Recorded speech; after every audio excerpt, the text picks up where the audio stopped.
Hey everyone, it's Shannon with GritHR Solutions. And for the second video in our micromanagement series, I have some hot takes to talk about. The biggest one is that micromanagers aren't control freaks. Like, let that sink in. Somebody who is micromanaging is more than likely not a control freak. They're operating in a broken system. It is so easy to blame bad managers, but that's really lazy leadership. Micromanagement tends to show up when three things are broken. First, roles are unclear.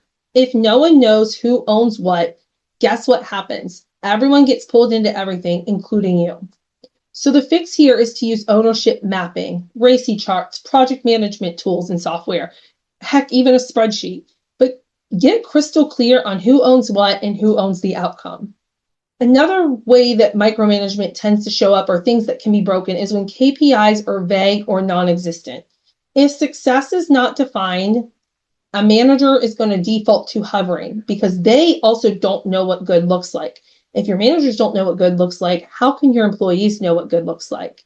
So how do we fix that? We define outcomes, not activity. I could care less how busy someone is. As a leader, I care what they're producing. I care about the outcomes and the results that they're driving. And then lastly, feedback loops are inconsistent.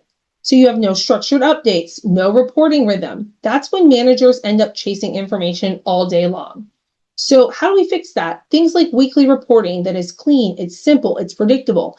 And now as a leader, you don't have to hunt for answers. So the real cost is that micromanagement isn't just annoying. It creates bottlenecks, it slows decisions, and kills momentum.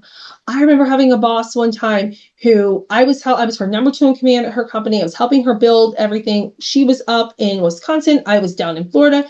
And every 10 minutes, she's calling me and calling me and calling me. And I'm giving her the data. I'm giving her the reporting. I'm giving her everything I can think that she would need to stop this constant barrage of calls.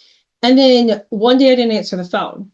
Now that set off a whole other tirade, and we can talk about that in another video. But what I was able to tell her when I called her back was, I have a team I have to lead, and I was managing them and leading them because we had results to deliver, and your constant phone calls are distracting because they're interrupting the workflow that we are in. I hear, and it opened up a conversation to commit to, like, what does she need from me? How often does she need it? Great, let me deliver that reporting to you. So also as a leader, it's a sign of how you manage up to your boss.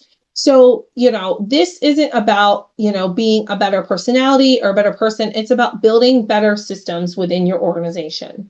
So in our next video, we're going to talk about who this hurts the most. And spoiler alert, it's your best people.